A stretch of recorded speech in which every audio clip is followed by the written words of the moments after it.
1963 সালের কথা। একদল আমেরিকান অভিযাত্রী মেক্সিকোর গহীন জঙ্গলের ভেতরে আজটেক আমলের একটি প্রাচীন ধ্বংসাবশেষ খুঁজে পায়। এই ধ্বংসাবশেষটি ছিল অত্যন্ত অদ্ভুত এবং রহস্যময়। দেওয়ালগুলো জুড়ে খোদাই করা ছিল বিচিত্র সব নাম আর প্রতীক।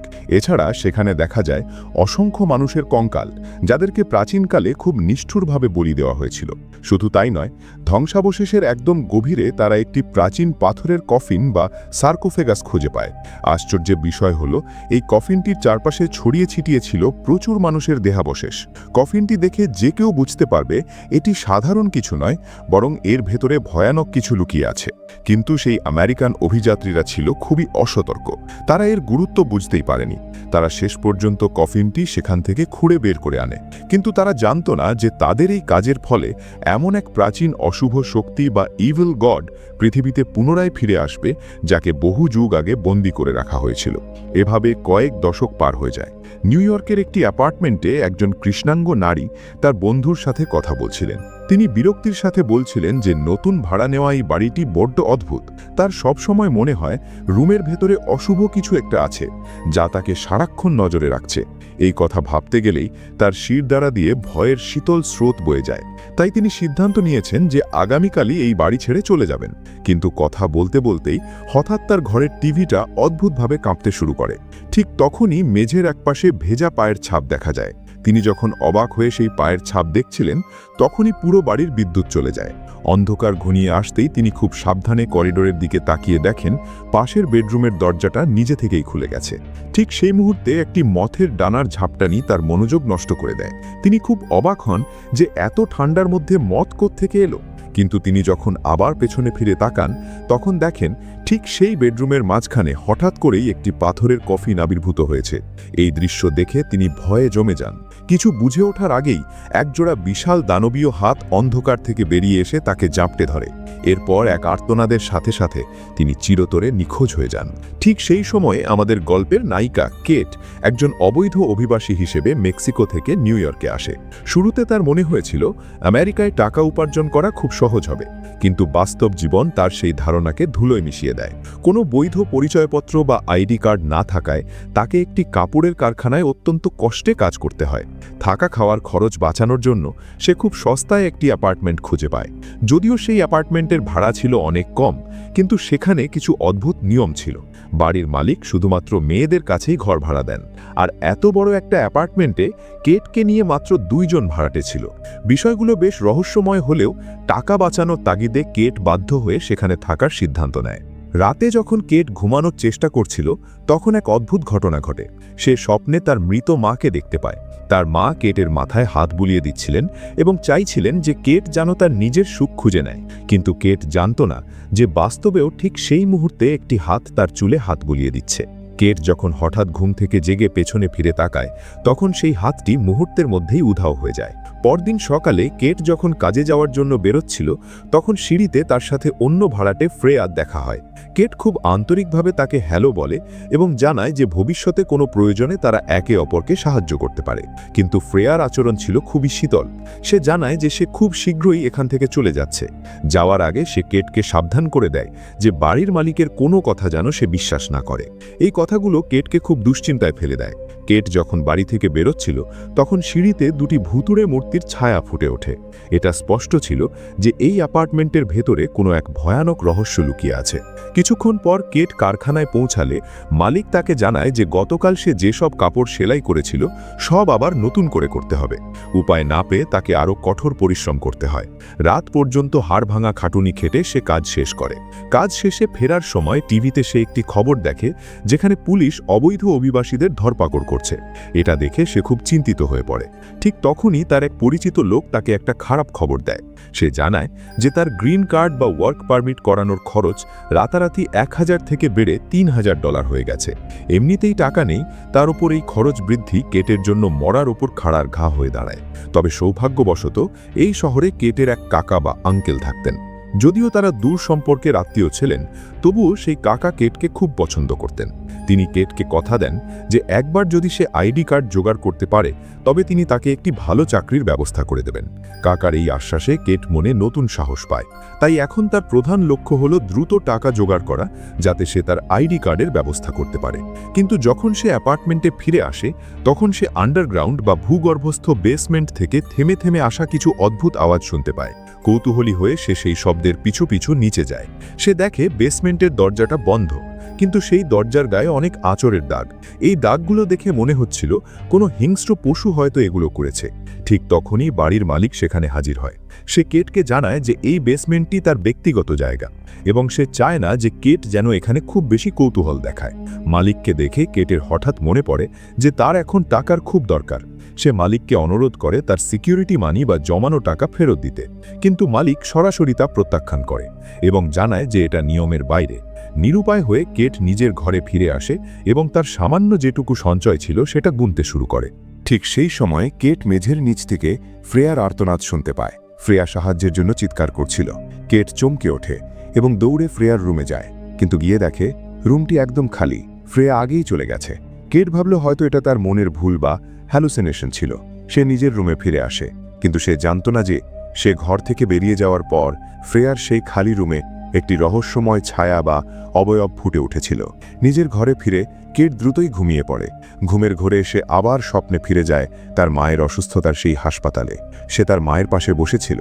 যদিও সে জানত এটা একটা স্বপ্ন, তবুও মায়ের সাথে কাটানো সেই মুহূর্তগুলো সে খুব উপভোগ করছিল। কিন্তু হঠাৎ করে সেই স্বপ্নের ভেতর আবার সেই পাথরের কফিনটি দেখা দেয়। কফিনটি ধীরে ধীরে খুলতে শুরু করে এবং তার ভিতর থেকে একটি হাত বেরিয়ে আসে। এই ভয়ানক দৃশ্য দেখে কেট প্রচণ্ড ভয় পেয়ে চিৎকার করে জেগে ওঠে। এই দুঃস্বপ্নটি কেটকে খুব অস্থির করে দিলেও সে শুরুতে একে খুব একটা গুরুত্ব দেয়নি। পরদিন সকালে সে তার কারখানার মালিকের কাছে যায় এবং নিজের আর্থিক সমস্যার কথা জানিয়ে অনুরোধ করে যেন তাকে পরের মাসের বেতন অগ্রিম দেওয়া হয়। কিন্তু মালিক তার কথায় কোনো পাত্তাই দেয়নি। উল্টো কেটের সেলাই করার দক্ষতা নিয়ে প্রশ্ন তোলে এবং তাকে অনেক বেশি পরিশ্রমের প্যাকিং ডিপার্টমেন্টে বদলি করে দেয়। সারাদিন হাড় ভাঙা খাটুনি শেষে কেট তার এক পরিচিত কৃষ্ণাঙ্গ মহিলা, যাকে সে বড় বোন মনে করত, তার কাছে যায়। কেট তাকে অনুরোধ করে যেন আইডি কার্ড বানানোর লোকটিকে বলে তাকে কয়েকদিন সময় দেওয়া হয়, কারণ সে এখনও পর্যন্ত মাত্র $2000 জোগাড় করতে পেরেছে। কিন্তু সেই মহিলা যখন কেটের অবস্থা জানতে পারে তখন সে বলে যে বাকি টাকাটা সে নিজেই দিয়ে দেবে এবং কেট যেন পরে বেতন পেলে তা শোধ করে দেয়। এই কথা শুনে কেট আনন্দে আত্মহারা হয়ে যায়। তার মনে হয় এত দয়ালু একজন মানুষের দেখা পাওয়া সত্যিই ভাগ্যের ব্যাপার। কোনো দ্বিধা না করেই কেট তার সারা জীবনের সঞ্চিত $2000 সেই মহিলার হাতে তুলে দেয়। সেই মহিলা কথা দেয় যে পরদিন সকালেই সে আইডি কার্ডের সুখবর জানাবে। বাড়ি ফেরার পথে কেট নিজের আনন্দ চেপে রাখতে পারছিল না, কারণ আইডি কার্ড হাতে পেলেই তার কাকা তাকে ভালো চাকরি দেবেন এবং আমেরিকায় তার জীবন সুন্দর হয়ে উঠবে। কিন্তু অ্যাপার্টমেন্টে পৌঁছানোর সাথে সাথেই তার সেই আনন্দ ম্লান হয়ে যায়। সে দেখে একজন লোক তার মাথা দিয়ে বারবার বেসমেন্টের দরজায় আঘাত করছে। এই দৃশ্য দেখে কেটের মনে এক অশুভ সংকেত জেগে ওঠে। সে ভাবল হয়তো এটি নতুন কোনো ভাড়াটে। ঝামেলা এড়াতে সে দ্রুত নিজের ঘরে চলে যায়। রান্নাঘরের পাশ দিয়ে যাওয়ার সময় তার সাথে আরও দুজন নতুন ভাড়াটের দেখা হয়। কথায় কথায় সে জানতে পারে তারাও সস্তায় থাকার জন্যই এখানে এসেছে। তাদের সাথে কথা বলে কেট কিছুটা স্বস্তি পায়। ঠিক তখনই বাড়ির মালিক সেখানে আসে। কেট মালিককে জিজ্ঞেস করে বেসমেন্টের কাছে সেই লোকটি কে ছিল। মালিক খুব শান্তভাবে উত্তর দেয় যে লোকটি তার ভাই এবং ভয়ের কিছু নেই। এরপর মালিক নতুন আসা মেয়েটিকে তার ঘর দেখাতে নিয়ে যায়। মালিকের কথায় কেট কিছুটা আশ্বস্ত হয়। মালিক চলে যাওয়ার পর কেট খেয়াল করে মালিকের দরজাটা খোলা রয়েছে। কৌতূহলের বশে সে চোরের মতো ঘরের ভেতর ঢুকে পড়ে। সে দেখে মালিকের দেয়ালে প্রচুর মথের নমুনা বা স্ট্যাচু ঝুলিয়ে রাখা হয়েছে। এছাড়া টেবিলের ওপর একটি টেপ রেকর্ডার চালু ছিল। কেট হেডফোন কানে লাগিয়ে শুনলে বুঝতে পারে সেখানে অদ্ভুত কোনো মন্ত্র জপ করা হচ্ছে। এরপর সে টেবিলের ওপর আজটেক আমলের বিভিন্ন বলিদানের ওপর লেখা বই দেখতে পায়। কিন্তু যে জিনিসটি দেখে কেট সবচেয়ে বেশি অবাক হয় তা হলো মালিকের বাবা মায়ের একটি পুরনো ছবি। তারা আসলে প্রত্নতাত্ত্বিক ছিলেন এবং আজটেক আমলের প্রাচীন সমাধি খনন করেছিলেন। ছবির সেই পাথরের কফিনটি ছিল ঠিক সেই কফিন যা কেট তার স্বপ্নে বারবার দেখছিল। এই দেখে কেটের মনে সন্দেহ জাগে যে এই অ্যাপার্টমেন্টটি কি কোনোভাবে অভিশপ্ত। যখন কেট গভীর ভাবনায় ডুবেছিল তখনই রেকর্ডার থেকে একটি তীক্ষ্ণ আর্তনাদ শোনা যায়। ভয়ে কেটের হাত থেকে একটি ছবির ফ্রেম নিচে পড়ে যায়। সে দ্রুত তা তুলে ঠিক করার চেষ্টা করে, কিন্তু তখন সে তার পিছনে এক তীব্র শীতল অনুভূতি পায়। সে পিছনে ফিরে তাকালে কিছুই দেখতে পায় না। ভয়ে ভয়ে সে দ্রুত ঘর থেকে বেরিয়ে যায়, কিন্তু সে জানত না যে সে যখন ঘর থেকে বেরিয়ে যাচ্ছিল তখন সেই অন্ধকারের ভিতর থেকে একটি অশুভ ছায়া তাকে লক্ষ্য করছিল। এভাবেই আরও একটি রাত কেটে যায়। পরদিন সকালে কেট প্রথমেই সেই পরিচিত মহিলাকে ফোন দেয়, কিন্তু আশ্চর্যের বিষয় হলো তার ফোন বন্ধ ছিল। দুশ্চিন্তা নিয়ে সে কারখানায় পৌঁছলে জানতে পারে সেই মহিলা চাকরি ছেড়ে চলে গেছে। কেটের পায়ের নিচ থেকে মাটি সরে যায়। সে বুঝতে পারে সে প্রতারিত হয়েছে, কিন্তু আইডি কার্ড না থাকায় সে পুলিশের কাছেও যেতে পারবে না। সে কারখানার মালিকের কাছে মহিলার ঠিকানা চাইলে মালিক তা দিতে অস্বীকার করে। উত্তেজনার বশবর্তী হয়ে কেট মালিকের সাথে খারাপ ব্যবহার করে ফেলে এবং ফলস্বরূপ তাকে চাকরি থেকে বরখাস্ত করা হয়। হতাশ হয়ে কেট অ্যাপার্টমেন্টে ফিরে আসে। সে যখন গোসল করতে যায় তখন সে আবারও ফ্রেয়ার আর্তনাদ শুনতে পায়। এটি একদম পরিষ্কার আওয়াজ। হঠাৎ সে দেখে একটি রহস্যময় অবয়ব বা ছায়া ধীরে ধীরে তার দিকে এগিয়ে আসছে। সেই মূর্তির অবয়ব অনেকটা ফ্রেয়ার মতো। কেট ভয়ে কাঁপতে কাঁপতে যখন বাথটাব বা ঝর্ণার পর্দা সরিয়ে দেয় তখন দেখে সেখানে কেউ নেই। ভয়ে সে দ্রুত কাপড় পরে বাথরুম থেকে বেরিয়ে আসে। বের হওয়ার সময় তার মালিকের সাথে দেখা হয়। কেট মালিককে জিজ্ঞেস করে সে ফ্রেয়াকে কোথাও দেখেছে কিনা, কিন্তু মালিক আগের মতোই উত্তর দেয় যে ফ্রেয়া অনেক আগেই চলে গেছে। কিছু না পেয়ে কেট যখন চলে যাচ্ছিল তখন মালিক হঠাৎ বলে যে সে কেটের সিকিউরিটি মানি ফেরত দিয়ে দেবে। এই টাকাটা ছিল কেটের জন্য এই মুহূর্তে শেষ আসার লোক। সে মালিককে ধন্যবাদ দিতে চাইলে মালিক বলে যে তার কাছে এখন নগদ টাকা নেই, আগামীকাল সে সব টাকা ফেরত দিয়ে দেবে। বাড়িওয়ালার কাছ থেকে টাকা পাওয়ার আশ্বাস কেটের জন্য ছিল এক বিশাল বড় সুখবর, কিন্তু সেই রাতটিই ছিল কেটের জীবনের সব থেকে ভয়ঙ্কর রাত। রাতে যখন কেট ঘুমানোর চেষ্টা করছিল হঠাৎ দেখল একটি মথ জানলা দিয়ে উড়ে ঘরের ভেতরে এসেছে। কেট অবচেতন মনেই হাত দিয়ে সেই মথটিকে আঘাত করে মেরে ফেলে, কিন্তু যখনই সে আবার সেদিকে ফিরে তাকায় সে দেখে সেই মৃত মথটি অদ্ভুতভাবে আবার জীবিত হয়ে ডানা ঝাপটানো শুরু করেছে। এই দৃশ্য দেখে কেট একদম স্তম্ভিত হয়ে যায়। ঠিক সেই মুহূর্তে সে দেখতে পায় তার মা তার বিছানার ঠিক পাশেই দাঁড়িয়ে আছেন। আতঙ্কে কেটের ঘুম মুহূর্তেই ভেঙে যায় এবং সে বুঝতে পারে এটি কেবল একটি দুঃস্বপ্ন ছিল। কিন্তু ঘর থেকে বের হওয়ার পর সে লক্ষ্য করে তার বেডরুমের দরজাটা নিজে থেকেই খুলে গেছে। খুব সাবধানে করিডোরের দিকে এগোতেই কেট দেখতে পায় সেখানে ফ্রেয়ার আত্মা বা ভূত দাঁড়িয়ে আছে। কেট কিছু বুঝে ওঠার আগেই ফ্রেয়া হিতাহিত জ্ঞান হারিয়ে তার দিকে তেড়ে আসে। কেট যখন নিজেকে বাঁচানোর জন্য সরে যায় তখন ফ্রেয়া হঠাৎ করেই বাতাসের সাথে মিশে যায়। এরপর ফ্রেয়ার সেই অশরীরী আত্মা কেটকে ফিসফিস করে বলতে থাকে যেন সে কোনোভাবেই বাড়িওয়ালার কথা বিশ্বাস না করে এবং যত দ্রুত সম্ভব এই বাড়ি থেকে পালিয়ে যায়। ফ্রেয়া কথা শেষ করার আগেই সেখানে আরও একটি অশুভ আত্মা হাজির হয় এবং তারা দুজন একে অপরের সাথে লড়াই শুরু করে। একসময় তারা সিঁড়ি দিয়ে নিচে নেমে যায় এবং কেটও তাদের পিছু পিছু নিচে যায়। নিচে গিয়ে কেট দেখে ফ্রেয়া বেসমেন্টের দরজার সামনে বসে অঝরে কাঁদছে এবং সেই অশুভ শক্তির কাছে মিনতি করছে যেন তাকে ছেড়ে দেওয়া হয়, কিন্তু তার করুণ আকুতি কোনো কাজে আসে না। একজোড়া বিশাল দানবীয় হাত অন্ধকার থেকে বেরিয়ে এসে ফ্রেয়াকে হিড় হিড় করে বেসমেন্টের ভেতরে টেনে নিয়ে যায়। এই দৃশ্য দেখে কেট ভয়ে নীল হয়ে যায়। সে নিশ্চিত হয়ে যায় যে এই বাড়িতে থাকা মানেই নিশ্চিত মৃত্যু। তাই কেট কালক্ষেপণ না করে দ্রুত নিজের জিনিসপত্র গুছিয়ে নিতে থাকে। যাওয়ার আগে সে শেষবারের মতো বাড়িওয়ালার দরজায় কড়া নাড়ে এবং তার জমানো টাকাগুলো ফেরত চায়, কিন্তু দরজা খোলে বাড়িওয়ালার সেই অদ্ভুত ভাই। সে যখনই শুনতে পায় কেট টাকা চাচ্ছে তখনই মুখের ওপর সশব্দে দরজা বন্ধ করে দেয়। কোনো উপায় না দেখে কেট শূন্য হাতে সেই অভিশপ্ত বাড়ি থেকে বেরিয়ে আসে, কিন্তু বাইরে আসার পর সে এক চরম সত্যের মুখোমুখি হয়। তার কাছে যেটুকু সামান্য অর্থ ছিল তা দিয়ে নিউ ইয়র্কের মতো শহরে ঘর ভাড়া পাওয়া অসম্ভব। কনকনে শীতের রাতে যাওয়ার মতো কোনো জায়গা না পেয়ে সে শেষমেশ মেট্রো স্টেশনে আশ্রয় নেয় এবং একটি ট্রেনের কামরায় উঠে বসে। ক্লান্তিতে তার চোখ বুজে আসতে আসতেই হঠাৎ ট্রেনের আলোগুলো মিটমিট করতে শুরু করে। কেট যখন চোখ মেলে তাকায়, সে দেখে পুরো ট্রেনের কামরা জনশূন্য হয়ে গেছে, যেন সে বাস্তব পৃথিবী ছেড়ে কোনো এক ভুতুড়ে পরজগতে প্রবেশ করেছে। ঠিক তখনই ট্রেনের মেঝেতে সেই রহস্যময় পাথরের কফিনটি আবির্ভূত হয় এবং তার ভেতর থেকে এক বিভৎস দানব ধীরে ধীরে বেরিয়ে আসতে থাকে। দানবটি কেটের একদম কাছে চলে আসার ঠিক আগ মুহূর্তে কেটের তন্দ্রা ভেঙে যায়। সে বুঝতে পারে সে কফি শপে বসে ঘুমিয়ে পড়েছিল। ঠিক তখনই সেই বাড়ির মালিক সেখানে উপস্থিত হয় এবং কেটকে জিজ্ঞেস করে সে কেন কিছু না বলে চলে এসেছে। কেট তাকে কিছুই বলতে চায় না। তখন মালিক জানায় যে সে ব্যাংক থেকে টাকা তুলে এনেছে এবং কেট যদি তার সিকিউরিটি মানি ফেরত চায় তবে তাকে একবারের জন্য হলেও বাড়িতে ফিরে আসতে হবে। নিরুপায় এবং সম্বলহীন কেট টাকার লোভে আবারও সেই নরকে ফিরে যেতে রাজি হয়। অ্যাপার্টমেন্টে ফিরে আসার পর মালিক জানায় যে টাকাগুলো কেটের রুমেই রাখা আছে। কেট যখন নিজের রুমে ঢোকে তখন সে লক্ষ্য করে মালিকের আচরণ পুরোপুরি বদলে গেছে। সে খুব ঠান্ডা গলায় কেটকে বলতে থাকে যে তার বাবা একজন প্রখ্যাত প্রত্নতাত্ত্বিক ছিলেন এবং তিনি সারা জীবন অদ্ভুত সব প্রাচীন বস্তু সংগ্রহ করতেন, কিন্তু একসময় সেই অশুভ শক্তির প্রভাবে তিনি পাগল হয়ে যান এবং নিজের স্ত্রীকেও হত্যা করেন। মালিকের কথা শেষ হওয়ার আগেই কেট সেখান থেকে পালিয়ে যেতে চায়, কারণ তার মনে হচ্ছিল মালিক নির্ঘাত একজন উন্মাদ। কিন্তু কেট যখনই দরজার দিকে এগোয় হঠাৎ পেছন থেকে মালিকের ভাই অতর্কিতে হামলা চালিয়ে তাকে অজ্ঞান করে দেয়। জ্ঞান ফেরার পর কেট দেখে সে তার রুমেই বন্দী এবং অন্য দুটি মেয়েও পাশের রুমে কান্নাকাটি করছে। তারা সবাই বুঝতে পারে এই অ্যাপার্টমেন্টে ভয়ঙ্কর কিছু একটা ঘটছে। তারা জানায় যে এখানে আসার পর থেকে তারা সবাই নিয়মিত তাদের মৃত আত্মীয়দের স্বপ্নে দেখছে এবং প্রতিবারই সেই অদ্ভুত পাথরের কফিনটি সেখানে হাজির হয়। কেট এবার পরিষ্কার বুঝতে পারে যে এই সব কিছুর মূলে রয়েছে সেই প্রাচীন অ্যাজটেক কফিন। হঠাৎ কেট এক পলক চোখ বন্ধ করতেই সে আবার সেই মায়াবী অন্ধকার জগতে চলে যায়।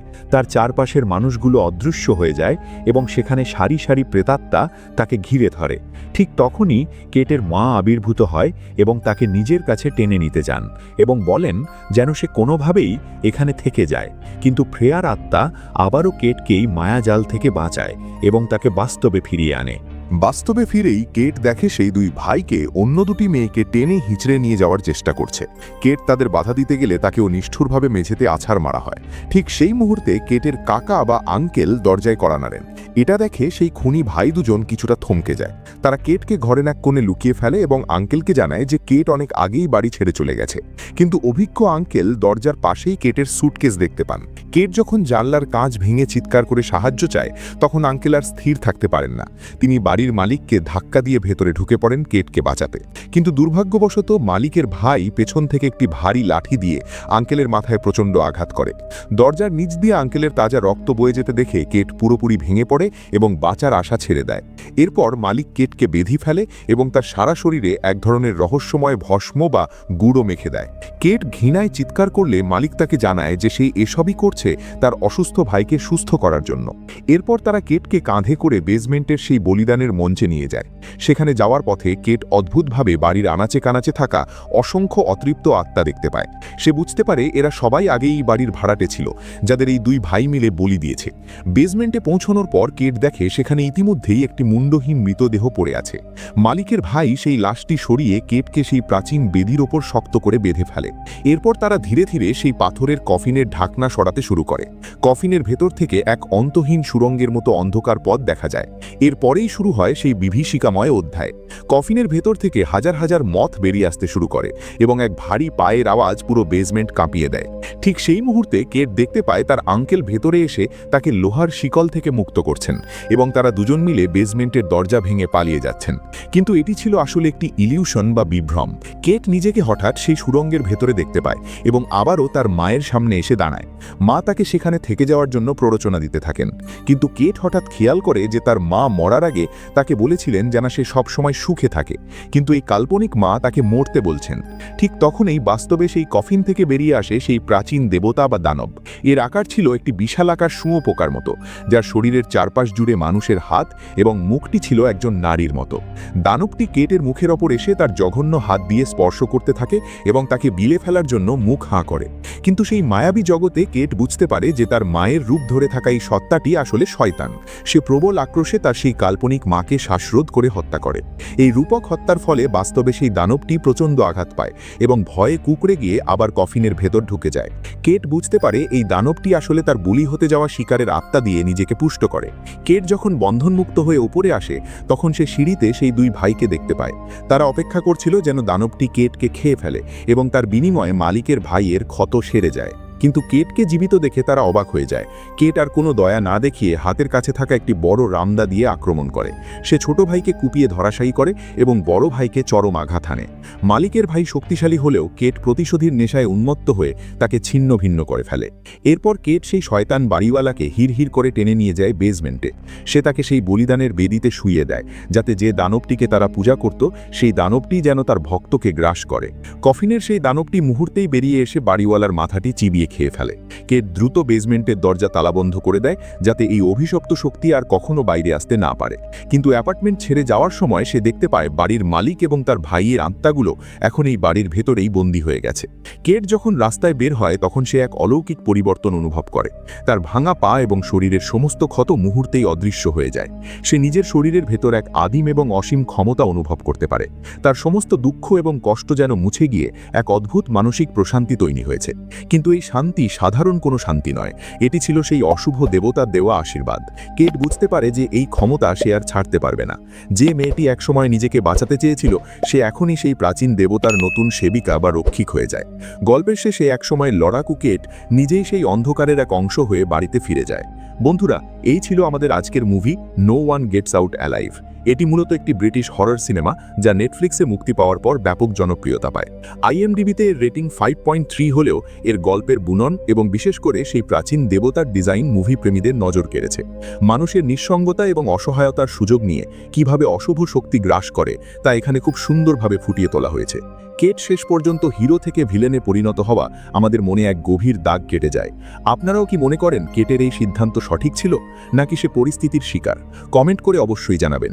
ভিডিওটি ভালো লাগলে লাইক দিন এবং আমাদের পরবর্তী লাভক্রাফটিয়ান মুভি এক্সপ্লেনেশন দেখতে সাবস্ক্রাইব করে সাথেই থাকুন। দেখা হবে পরবর্তী এপিসোডে। ধন্যবাদ।